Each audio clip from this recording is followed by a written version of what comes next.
Baik, di sini saya coba konfigurasi dahulu untuk DHCP, Dynamic Host Controller Protocol, yang mana fungsinya memberikan IP secara otomatis kepada klien. Nah, ketika kita gunakan VirtualBox, sebelum kita konfigurasi DHCP-nya, ada baiknya kita atur dulu settingan Network Manager dari VirtualBox-nya. Kita pastikan bahwasannya adapter yang akan kita gunakan sebagai DHCP ini status daripada DHCP servernya di disable. Ya, mendisable-nya gimana? Tinggal kita pilih di sini saja nantinya. Di adapternya pertama konfigurasi adapter manual, kemudian di sini centang pada enable servernya ini kita nonaktifkan atau kita uncheck seperti itu. Baik, kita mulai jalankan server Linux-nya. Jadi yang memberikan DHCP nanti adalah yang ini, si host only adapter,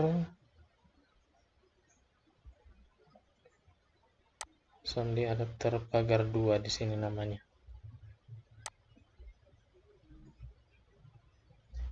Oke, kalau ini kita matikan dulu untuk fungsi disk satunya, kemudian kita reset.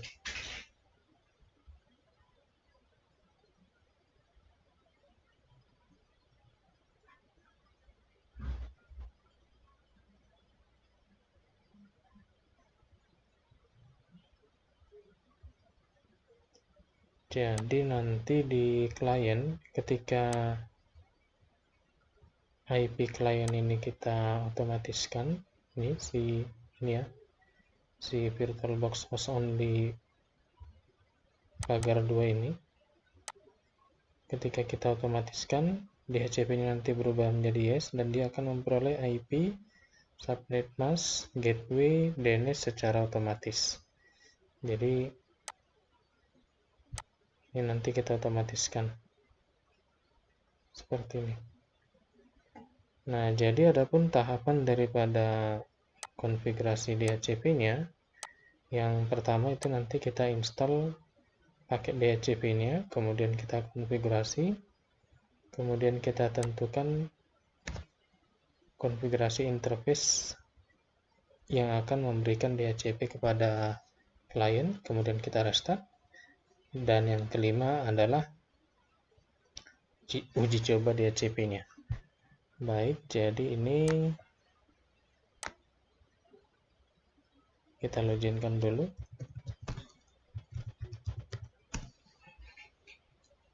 Oke, kita cek IP. Nah, jadi di sini kita akan memberikan DHCP client pada DHCP server untuk interface ENP0S3. Kemudian ENP0S8 ini kan dia konfigurasi menerima IP DHCP.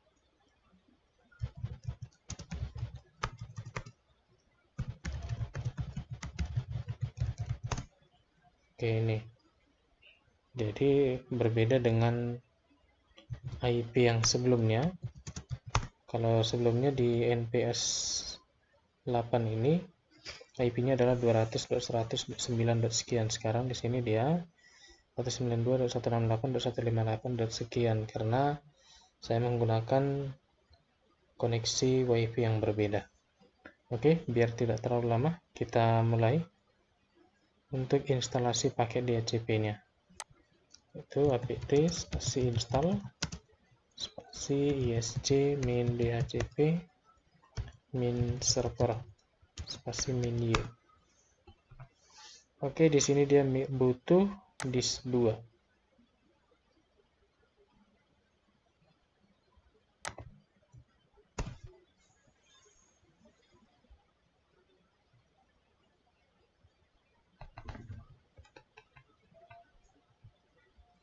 Oke, kalau ada merah-merah seperti ini diabaikan saja. Kemudian kita konfigurasi DHCP-nya dengan perintah seperti yang di sini, nomor 2 ini.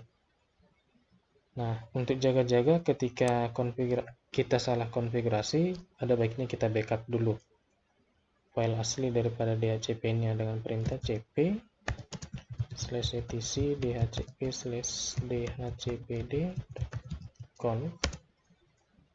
dhcp/etc/dhcpd.conf.backup.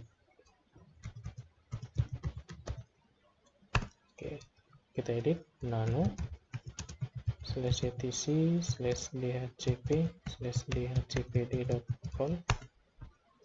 Oke, kemudian kita pindah ke baris yang ini. Jadi yang kita edit itu ini mulai dari subnet sampai yang ini, tutup kurung, pagar tutup kurung ini. Jadi ini simbol pagarnya kita hapus.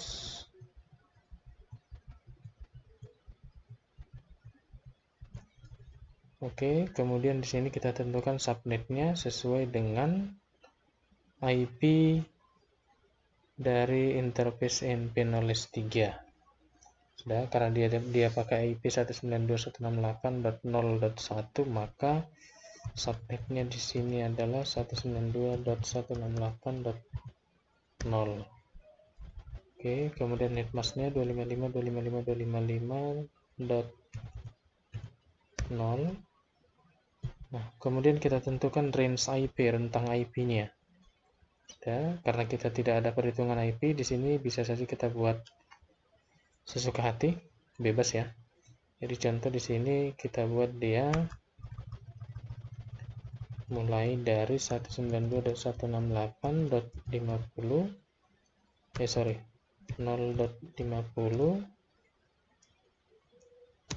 sampai dengan 192.168.0.100. Artinya ketika kita buat range-nya di sini 192.168.0.50 sampai dengan 192.168.0.100, klien yang pertama akan memperoleh IP 192.168.0.50 dan klien terakhir itu memperoleh IP nanti 192.168.0.100. Nah, selanjutnya di sini kita buatkan untuk domain name servers-nya, IP dari domain kita itu nanti. Sudah 192.168.0.1. Kemudian di sini nama domain kita buat saja nama domain yang sudah jadi pada video sebelumnya, sesuai dengan panduan sebelumnya ya. Kemudian ini untuk IP gateway-nya 192.168.0.1. Kemudian ini broadcast-nya 192.168.0.1. Kalau sudah, ini kita simpan. Ctrl O, Enter, kemudian keluar. Selanjutnya kita masuk ke tahapan yang ketiga, menentukan konfigurasi interface-nya. Jadi interface yang akan kita gunakan di sini yang berfungsi untuk memberikan IP otomatis kepada klien adalah si interface yang pertama, si np03. Kita ketikkan perintahnya nano /etc/default/isg min dhcp min server. Oke, ini kita pakai IP versi 4 ya, enp0s3 sesuai dengan interface yang kita punya. Kalau kita perhatikan di sini ada contoh ya, contoh apakah ETA0, ETA1. Jadi itu dulu berlaku untuk sebelum Debian 9 kalau saya tidak salah ya. Kalau Debian 9 ke atas itu sudah pakai np0 s3 dan seterusnya. Oke, ini kita simpan, kemudian keluar. Selanjutnya kita restart DHCP-nya dengan perintah system ctl spasi restart. spasi isc min dhcp min server.service.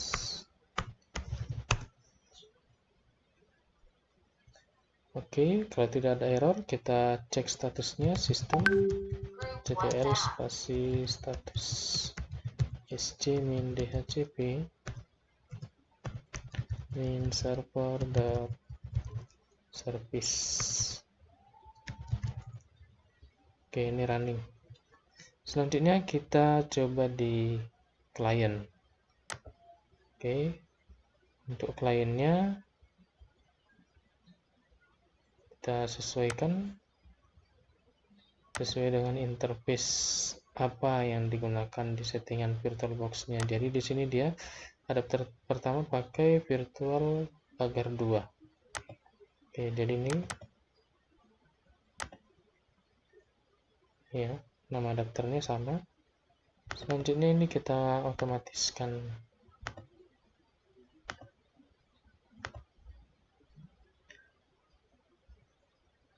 Oke, kita cek detail. Nah, ini dia. Jadi di sini untuk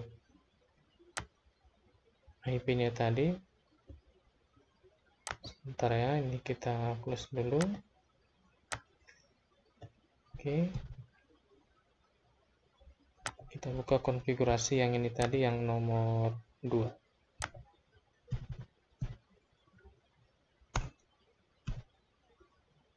Oke, nih kita klik detail. Jadi di sini di range-nya dimulai dari 192.168. Ini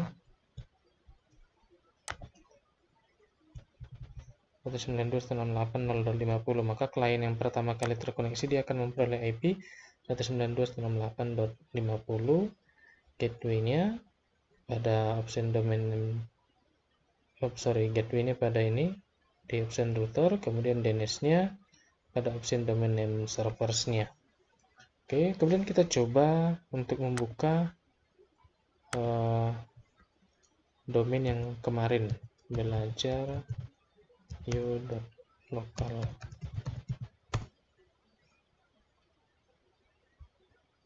Oke, ini dia, bisa ya.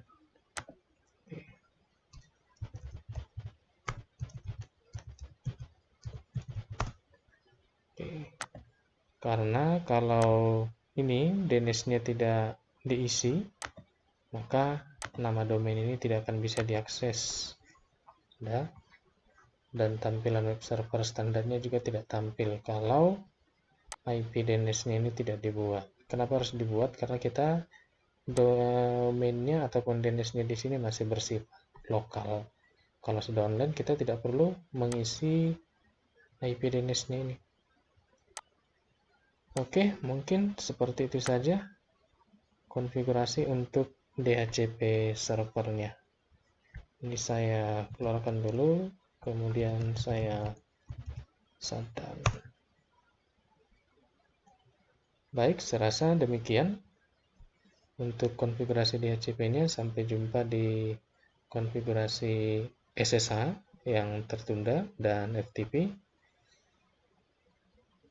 Tetap semangat dan teruslah belajar dan berkarya. Sampai jumpa.